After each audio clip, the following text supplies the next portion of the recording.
जरा सोचिए, अगर किसी का हाथ गलती से उबलते हुए पानी को छू ले तो क्या होता है? शरीर में एक तेज दर्द उठता है और हाथ तुरंत पीछे हट जाता है। बिल्कुल, एकदम तुरंत।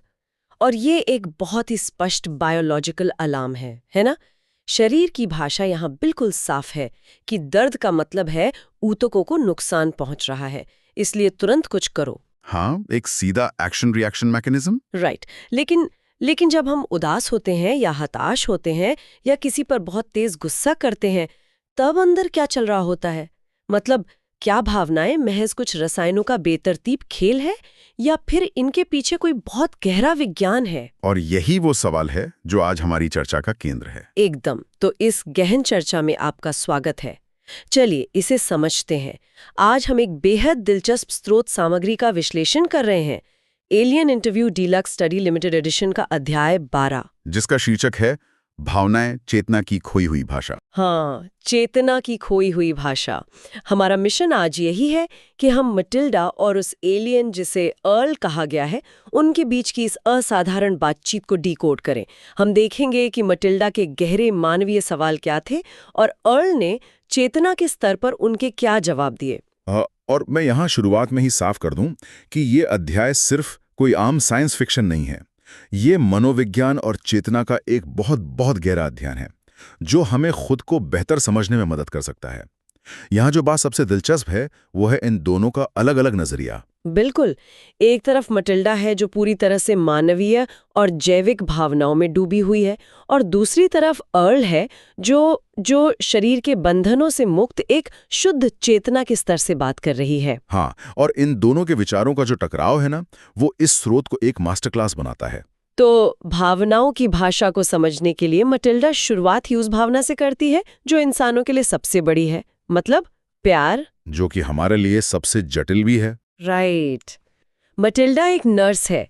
उसने अपनी पूरी जिंदगी अपने मरीजों को, परिवार को प्यार दिया है। तो वो अपना पहला सवाल पूछती है कि प्यार असल में क्या है?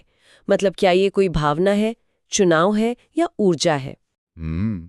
और अगर हम बायोलॉजिकल नजरिए से सोचें तो शायद जवाब ऑक्सीटोसिन या किसी हार्मोन से जुड़ा होना चाहिए था। हाँ, मुझे भी यही लगा था, लेकिन अर्ल का जवाब एकदम अलग है।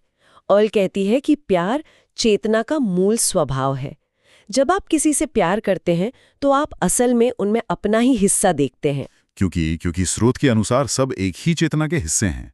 ऑल ने इसे एक होने की पहचान या रिकग्निशन ऑफ वननेस कहा है। एक होने की पहचान, मतलब सिद्धांत के रूप में ये बहुत खूबसूरत लगता है, पर क्या ये इंसानी अनुभव को कुछ ज्यादा ही ठंडा या क्लिनिकल नहीं बना देता? आप ऐसा क्यों सोचती? मतलब देखिए, जब एक माँ अपने बच्चे से प्यार करती है तो वो किसी ब्रह्मांडीय चेतना के बारे में बैठकर नहीं सोच रही होती है ना। वो तो एक बहुत ही गहरा जैविक और भावनात्मक जुड़ाव महसूस करती है। ये एकदम जायज बात है। मटिल्डा भी इसी इंसानी अनुभव के चश्मे से चीजों को देखती है। लेकिन अर्ल का तर्क ये है कि वो जो जैविक जुड़ाव है वो उस बड़े ब्रह्मांडीय सच का भौतिक दुनिया में सिर्फ एक मैनिफेस्टेशन है। अच्छा, मतलब जड़ें उसी एहसास में है। बिल्कुल। शरीर उसे हार्मोन्स के जरिए महसूस करता है, पर उसकी असली जड़ उस एक होने के एहसास में ही है। तो यहाँ मटिल्डा एक बहुत तगड़ा पलटवार करती है। वो पूछती है कि अगर प्यार एक होने की पहचान है तो फिर नफरत क्या है? हाँ, क्योंकि इंसानियत के इतिहास में नफरत ने जितना विनाश किया है वो किसी से छिपा नहीं है। वही तो क्या नफरत भी कोई मूल स्वभाव है? और यहीं पर अर्ल का जवाब चेतना के तंत्र को एकदम खोल कर रख देता है। अर्ल का दृष्टिकोण है कि नफरत इस एक होने को भूल जाना है। भूल जाना मतलब एक तरह का एमनीजिया। बिल्कुल। ये एक भ्रम है जहां इंसान सोचता है कि दूसरा इंसान उससे अलग है और उसे नुकसान पहुंचा सकता है। नफरत का अपना कोई स्वतंत्र अस्तित्व नहीं है। अरे वाह, इसे समझने के लिए मुझे एक रूपक याद आ रहा है, एक विशाल समुद्र का। प्यार ये पहचानना है कि हम सब पानी हैं। हाँ, बहुत बढ़िया उदाहरण है। और नफरत तब होती है जब एक लहर ये भूल जाती है कि वो समुद्र का हिस्सा है और दूसरी लहर को अपना दुश्मन मान लेती है। एकदम सही। और जीव विज्ञान में भी ऐसा होता है ना? हाँ, ऑटो इम्यून बीमारी की तरह, जहाँ शरीर की कोशिकाएं ये भूल जाती हैं कि वो एक ही सिस्टम का हिस्सा है और एक दूसरे पर हमला करने लगती है। बिल्कुल।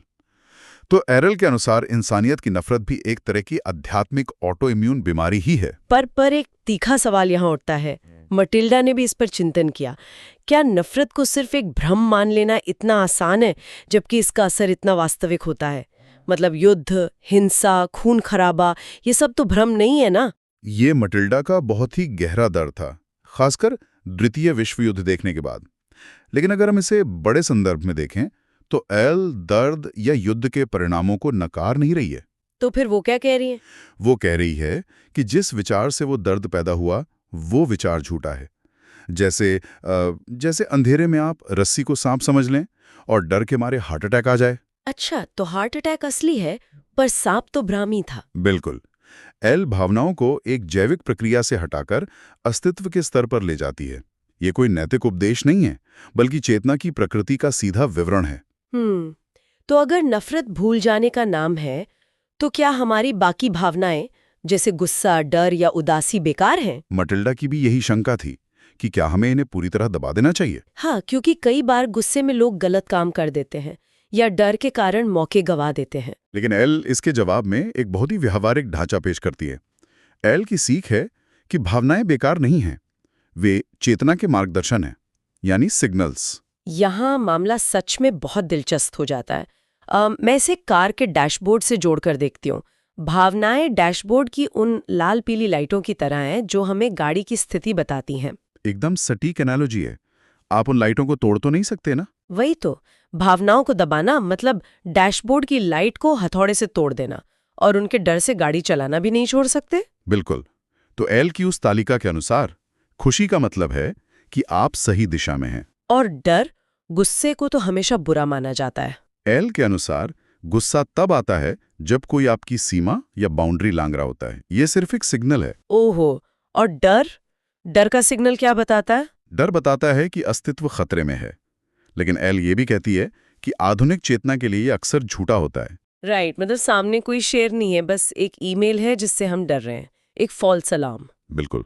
और उदासी का मतलब है कि कुछ खो गया है और अब उसे स्वीकार करने का समय है। और प्यार, जैसा हमने बात की, अपने असली स्वरूप से जुड़ना। तो समाधान क्या है? मतलब डैशबोर्ड लाइट जल रही है, अब क्या करें? एरोल का समाधान बहुत सीधा है। भावनाओं के गुलाम मत बनो।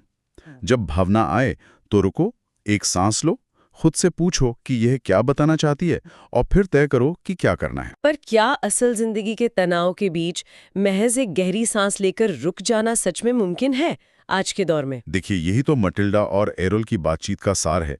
ये प्रतिक्रिया यानी रिएक्शन और अनुक्रिया यानी रिस्पॉन्स के बीच के अंतर को स्पष्ट करती है। मतलब एरोल हमें भावनाओं को महसूस करने की आजादी दे रही है, पर उनके आधार पर बिना सोचे काम करने की मजबूरी से मुक्त कर रही है। बिल्कुल, और यही सच्ची आजादी है।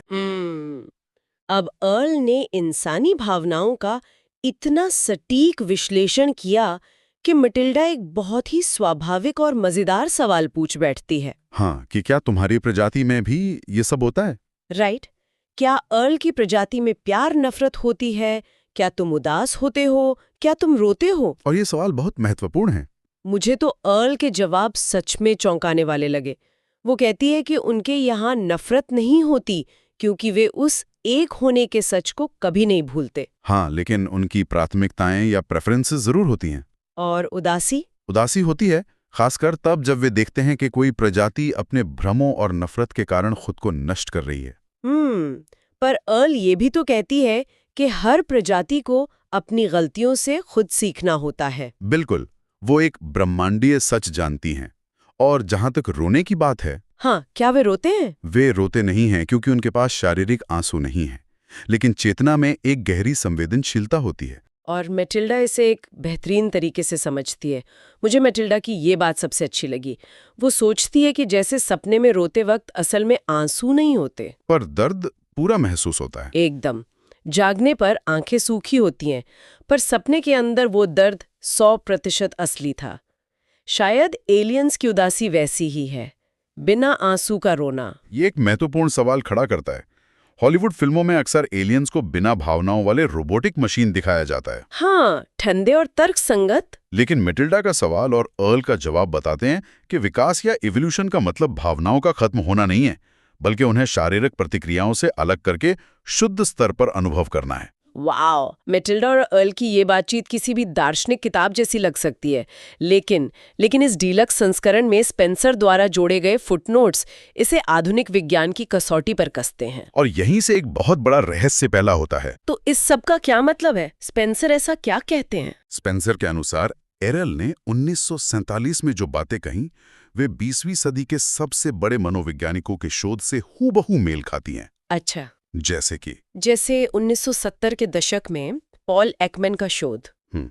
उन्होंने बताया कि 6 बुनियादी भावनाएं सभी संस्कृतियों में एक समान होती हैं। एरल ने यही बात 1947 में ही बता दी थी। अरे बाप रे, मतलब समय से इतना आगे। हाँ, और दूसरा उदाहरण है एंटोनियो दमासियो का 1994 का काम, डेकार्ट्स एरर।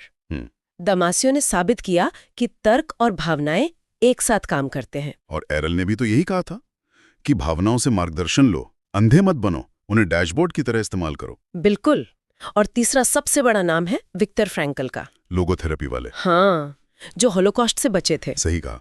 उन्होंने कहा था कि किसी भी स्थिति और हमारी प्रतिक्रिया के बीच एक खाली जगह होती है, और उसी खाली जगह में यानी रुकने में ही इंसान की आजादी है। और अर्ल ने मटिल्डा को ठीक यही तकनीक सिखाई, एक गहरी सांस लेना और रुकना।